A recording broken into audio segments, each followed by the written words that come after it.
시청자 여러분 안녕하십니까? 한 주간의 북한 관련 소식과 함께 주요 이슈를 분석해드리는 통일로 가는 길입니다. 트럼프 행정부가 중국에 대해 북핵 문제를 해결하는 데 협조할 것을 강력하게 요구하고 있는 상황에서 중국이 대북 정책 향배를 놓고 기로에 섰습니다.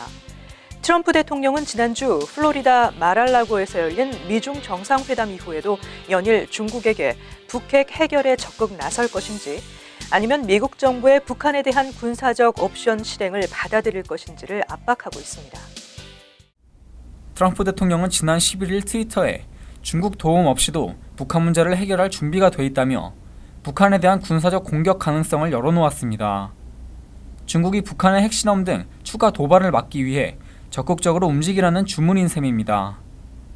트럼프 정부는 특히 일본, 호주 등 동맹국들의 북한에 대한 군사행동 가능성을 전달한 것으로 알려져 한반도 긴장이 한층 고조되는 형국입니다. 일본 교도통신은 이날 트럼프 대통령이 미중 정상회담 이전에 군사적 대응 가능성을 일본 정부에 전달했다고 보도했습니다.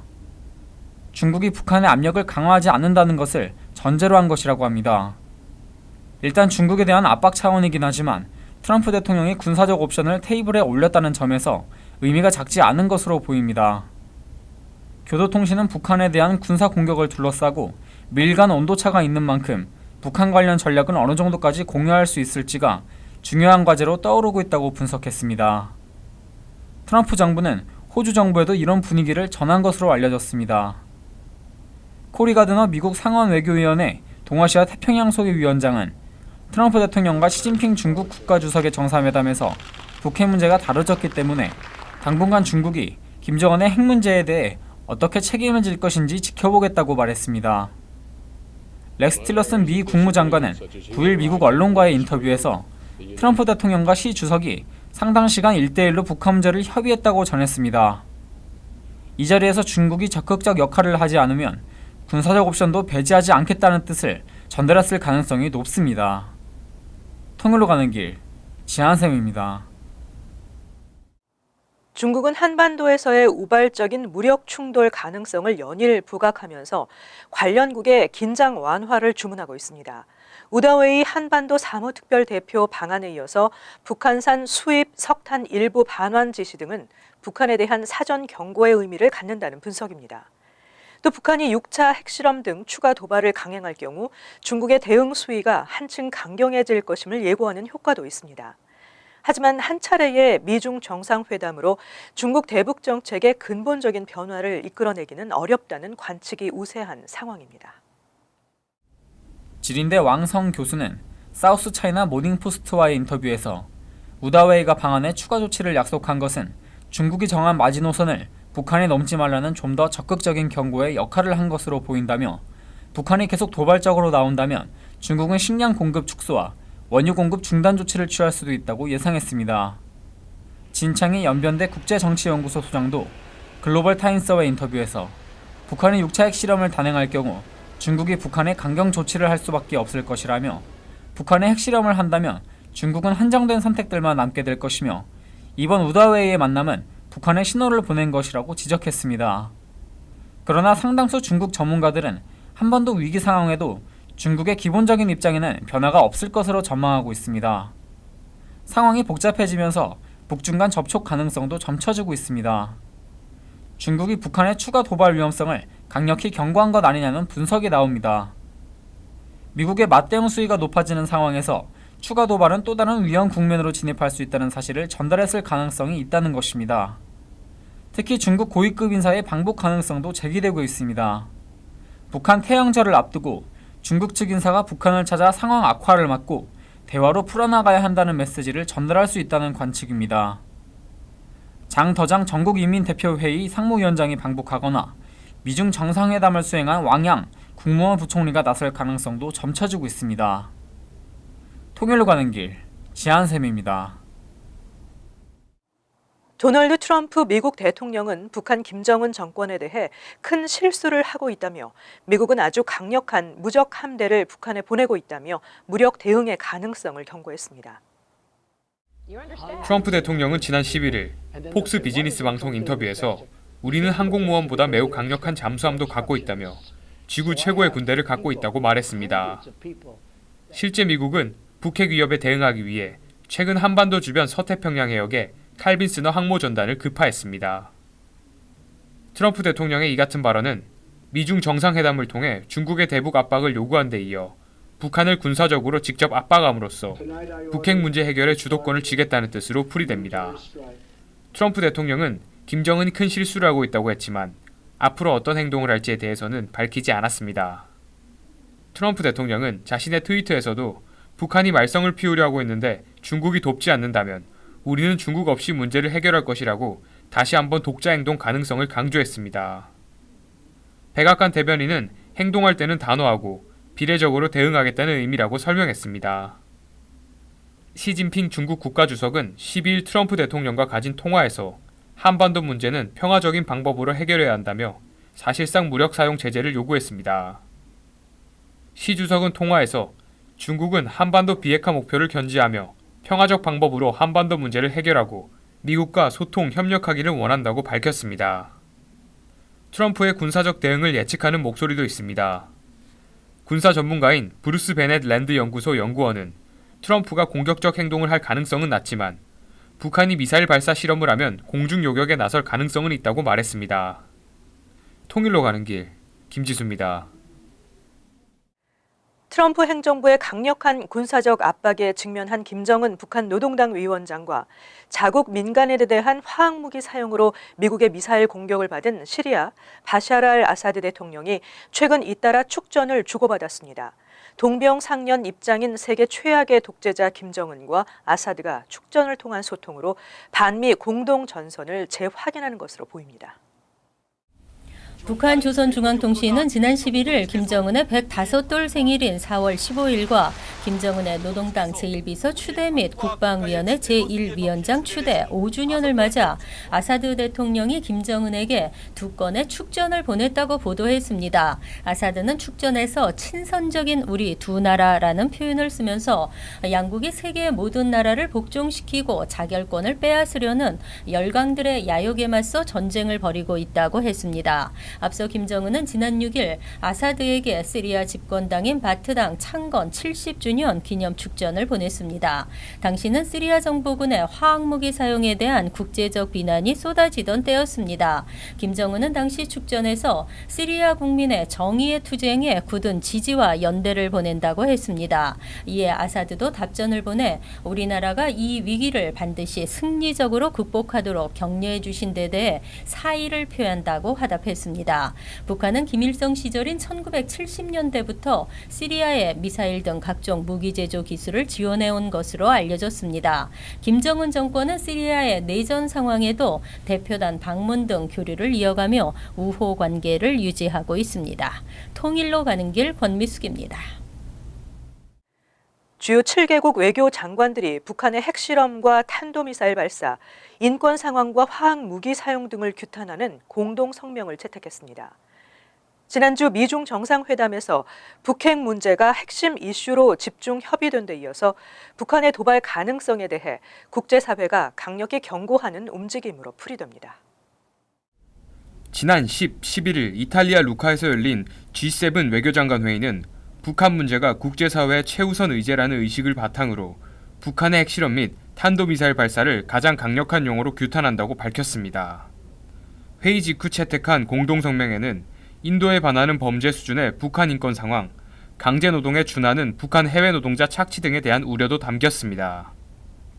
또한 2월 13일 말레이시아 쿠알라룸푸르 공항에서 발생한 김정남 암살 사건과 관련해 화학무기 사용에 대해서도 우려를 표했습니다. G7 외교장관들은 공동성명에서 말레이시아 당국이 진행 중인 조사에 대하여 전적인 지지를 표명한다고 밝혔습니다. 화학무기 금지기구가 이 사건을 다룰 수 있도록 말레이시아가 지속적인 협력을 해나갈 것을 독려한다고 발표했습니다. 이번 성명으로 북한의 화학무기 사용에 대한 언급이 관련 국제기구와 유엔 안보리를 통해 책임 규명 문제를 다루는 데 중요한 계기가 될 것으로 전망됩니다. 한국 외교부는 성명 채택 직후 G7 외교장관 회의에서 채택된 규탄 성명을 적극 환영한다고 밝혔습니다. 한국 외교부 관계자는 이번 성명에 대해 북한이 유엔 안보리 결의 등 국제규범을 상습적으로 위반하고 있음을 강조하고 있다며 북한이 규범에 입각한 국제 질서의 가장 심각한 도전이자 규범 파괴자라는 최근 국제사회에서의 인식이 반영된 것으로 볼 수 있다고 설명했습니다.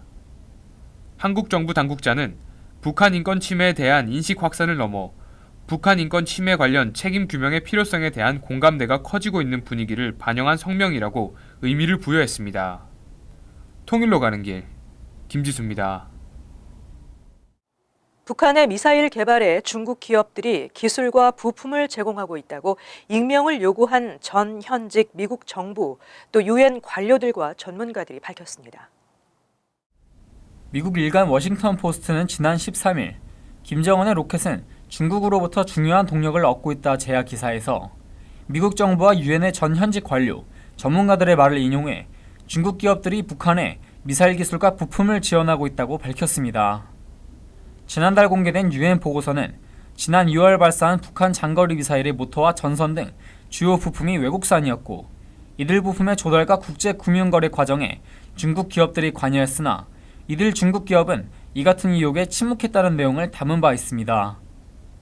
이들은 워싱턴 포스트와의 익명 인터뷰에서 중국 정부가 북한의 도발을 억제하고자 노력하고 있지만 중국 기업들은 북한 정권에 미사일이 비행할 수 있도록 하는 부품과 기술을 계속 제공하고 있다고 밝혔습니다.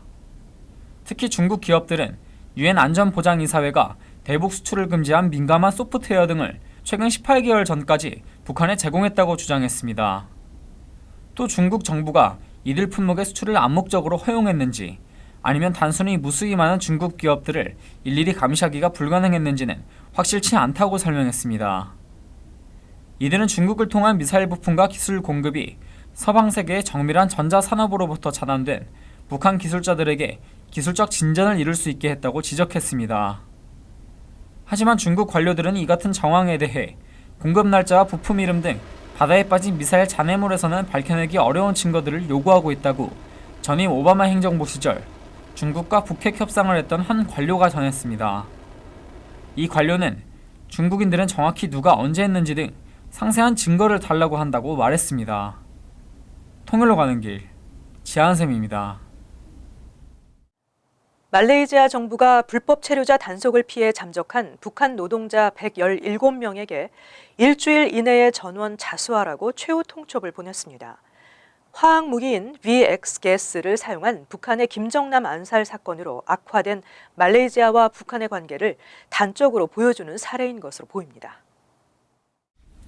12일 말레이시아 뉴 스트레이트타임즈 등 현지 언론에 따르면 무스타파 알리 말레이시아 이민국 국장은 전날 기자들을 만나 우리는 이미 잠적한 북한 노동자들이 어디에 있는지 알고 있다며 일주일 이내에 전원 자수하라고 말했습니다. 그는 잠적한 북한 근로자 117명은 취업 허가가 만료돼 불법 체류 노동자로 간주하지만 이민국의 자발적 송환 프로그램에 참여할 수 있도록 일주일간 유예를 주겠다고 밝혔습니다. 말레이시아 이민국은 동남아 주변국 출신 불법 체류 외국인 노동자가 자수하면 1인당 400링깃의 귀국령 편도 항공권을 제공해 왔는데 이를 북한 근로자들에게도 적용하겠다는 것입니다. 무스타파 국장은 이에 응하지 않은 채 북한 근로자와 고용주 모두 체포 때에는 더 강한 처벌에 직면하게 될 것이라고 경고했습니다. 말레이시아 보르네오섬 북서부에 있는 사라왁주 건설 현장과 탄광 등지에선 북한 근로자를 적극적으로 활용해 왔습니다. 경기 악화와 국제 원자재 가격 하락 등으로 인한 고용 축소에도 이곳에선 최근까지 200명 가까운 북한 근로자들이 외화벌이에 종사하고 있습니다. 이민당국은 김정남 암살 사건 수사를 계기로 이들 대다수가 불법 체류자라는 사실이 드러나자 단속에 착수했지만 북한 근로자들이 한꺼번에 잠적하는 바람에 55명을 이민법 위반 등 혐의로 체포해 추방하는 데 그쳤습니다. 미시르 쿠잔 말레이시아 내무부 차관은 잠적한 북한 근로자들은 현재 사라왁주 구칭과 빈툴루 지역에 있는 것으로 파악된다면서 이민국과 공조해 이들에 대한 추방 절차를 진행할 것이라고 말했습니다. 다만 그는 잠적한 북한 근로자 117명과 별개로 35명이 더 있지만 이들은 4달까지 유효한 취업 허가를 지니고 있다면서 북한과의 국교가 유지되고 있는 만큼 이들을 추방할 이유가 없다고 덧붙였습니다. 통일로 가는 길 권미숙입니다. 전 세계 탈북자 단체 지도자들이 모여 북한의 도발과 인권 문제 등을 규탄하고 탈북민 간 협력 방안을 논의하는 세계 탈북자 총회가 열립니다. 전 세계 탈북자들이 자리를 함께하는 탈북자 총회 후에는 결과를 담은 브뤼셀 선언을 발표할 예정입니다. 미국의 소리 방송은 오는 25일 벨기에 수도 브뤼셀에서 세계 탈북자 총회가 열린다고 보도하고 독일과 프랑스, 네덜란드, 영국 등 유럽과 미국, 한국, 일본의 탈북자 단체들이 참가한다고 전했습니다. 이들은 열악한 북한 인권 상황과 핵실험과 미사일 발사 등 북한의 도발을 규제하고 세계 탈북자들 간 협력 방안을 논의할 계획입니다. 특히 북한의 인권 유린 책임자들에게 대한 처벌 문제가 이번 회의 주요 의제 가운데 하나입니다. 회의를 마친 뒤에는 결과를 담은 브뤼셀 선언도 발표할 예정입니다. 매체는 장만석 유럽 총회의 말을 인용하여 이전에는 각자 탈북자 단체들이 여러 단체로 나뉘어 제각각 목소리를 냈는데 이번 브뤼셀에서 모여 회의가 끝나고 나면 전 세계적으로 단결된 목소리를 내는 데 목적을 두고 있다고 밝혔습니다. 세계 탈북자 총회는 유럽의 탈북자 단체인 제1유럽 탈북민 총회 연합회와 국제 탈북민 연대가 주최하여 유럽의회 의원들과 북한 인권에 관심 있는 학계 전문가들도 초청됐습니다. 통일로 가는 길, 김지수입니다. 미국이 4.27을 전후해 스텔스기로 북한을 폭격할 것이다. 미국의 북한 선제 타격이 임박해서 외국 기업들이 한국에 있는 직원과 가족들을 대피시키는 프로그램을 가동했다. 또 중국이 김정은에게 인도네시아로 망명할 것을 설득하고 있다. 최근 소위 4월 위기설을 양산하면서 인터넷과 SNS를 중심으로 떠돌고 있는 괴담 수준의 가짜 뉴스입니다. 북한의 연이은 도발과 공갈 협박, 이에 대한 한미의 단호한 대응이 이어지면서 한반도에서 긴장이 고조되고 있다는 사실은 아무도 부인할 수 없습니다. 이러한 상황에서 평화를 원한다면 전쟁을 준비하라는 격언처럼 북한 정권의 호전적인 행동에 대해 면밀한 준비를 해야 한다는 것은 너무나도 자명한 이치입니다. 하지만 아무런 근거 없는 거짓 정보를 퍼뜨리면서 불안감을 자극하고 위기설을 증폭시키는 것은 우리의 안보를 지키는 데 전혀 도움이 되지 않습니다. 오히려 국민들의 불안과 혼란만을 가중시킬 뿐입니다. 우리 동포 여러분들도 고국의 상황에 대해 관심을 갖고 지켜보시되 가짜 뉴스에 현혹돼 과도한 걱정을 하실 필요는 없을 것 같습니다. 통일로 가는 길 오늘 순서를 마칩니다. 시청해주신 여러분 고맙습니다.